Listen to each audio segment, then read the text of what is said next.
The summer is approaching, and many will be making trips. Hopefully not before next week's fantastic evening of annual meeting, beginning with dinner at 6:15 and service at 7:30, to which everyone is invited. It's going to be a special occasion. But following the annual meeting, we'll all be making trips throughout the summer. And those trips, when we make them, require lots of planning, reservations, days off from work or school, rearrangement of responsibilities, reading of maps, packing guidelines, bringing the right amount of food and drink, anticipating the mildly unexpected, such as delays, wrong turns, and human error. Most of the time, whether we're traveling near to us or far away, our excellent planning can pay off, and our travels are relatively smooth. We get what and where what we are expecting, and the better we plan, the better the trip. However, I bet that most of us have our travel horror stories in our back pockets. Those tales that we pull out perhaps at a party or when we're out to dinner, the ones that bring us all close together with sympathy for the excellent planning run amok. When a wallet was stolen, maybe out of a backpack on a train, or the time we had to sit for 3 hours on a runway waiting to take off, or the trip where we spent half of it without our luggage, or the time when a car broke down in the middle of nowhere.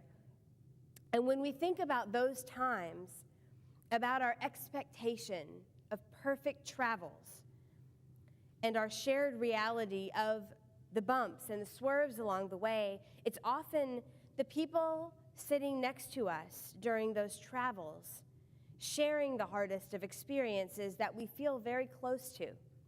In fact, going through a difficult experience, one that tests our limits, is something that brings traveling companions even closer together. And I believe that this reality is reflected in this week's Torah portion, the last in the book of Leviticus, Bechukotai. And there are many promises made in this parasha, blessings that will come to be if only we proceed carefully in life, curses that will befall us if we ignore certain guidelines, a clear-cut and rather simplistic philosophy about the way the world works. And yet, there are more mature, more nuanced images in this parsha as well. The metaphor that was most moving to me in my studies this week is that of walking.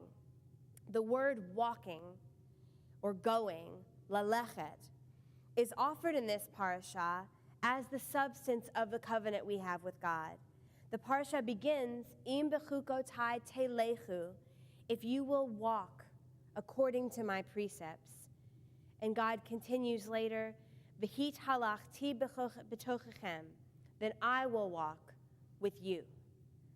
The commitment indicated by these two statements about traveling together is this. God says, if you will travel with me, then I will travel with you. The commitment, the covenant, is to be traveling companions. It is walking buddies throughout life. The benefit of our relationship with God, as illustrated by these words, is not the perfection of a perfect rule, perfectly executed, yielding a perfect result, always being rewarded for good behavior, or having obstacles miraculously removed from our path. All of that is fantasy. As we all know, it's as much a fantasy as a trip going without a hitch. Rather, the benefit of our relationship with God is the intimacy, the commitment that comes with being together through hard and unexpected times, as well as the joyful ones. David Brooks, one of my favorite columnists, wrote this week in the New York Times about the true nature of wisdom, of knowing and understanding. What do those things really mean? And he argues that though we usually think about knowing as something that we can calculate and ascertain by pure analysis, Actual wisdom, he says, real understanding is gained through intimacy, through walking alongside someone, leaving our objectivity behind, and just being together.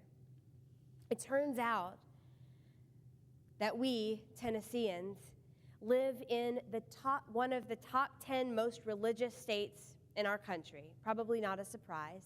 We're number 7. This was published recently in conjunction with commentaries on the recent Supreme Court ruling. And much of the religiosity that surrounds us says, you can keep a tally. God rewards the good.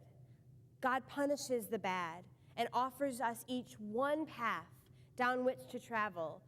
And how you travel down that path is how you will be judged. How well do you adhere to the rules of the road? And this is the way to know God. But our Torah paints a different picture.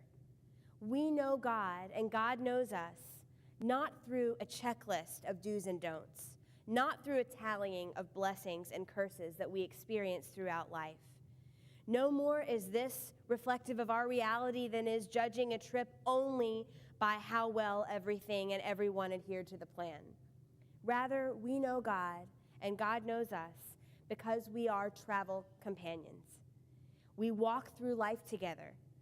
We see one another through the bumps. We turn to God for guidance and support, and in response, God never leaves us, even when we take big wrong turns. If we think about the Torah and the wandering of our ancestors as one big long trip during which nothing went as planned, we know this to be true. So my prayer for us as we approach the holiday weekend next week and the summer full of big and little traveling excursions is this. May we be blessed to have many travels in our lives, many journeys that offer us a refreshing new reality, whether through miles covered or a new peace of mind. May we travel safely and securely through the summer and through our lives. And may we remember that God's promise to us that has remained constant is not that of reward for the good and punishment for the bad, because we all know that's not how life is. It is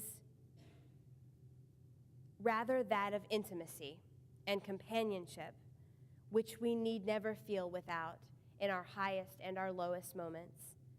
And celebrating and connecting with that idea is why we come together here, tonight and always. Can you hear Red Zone?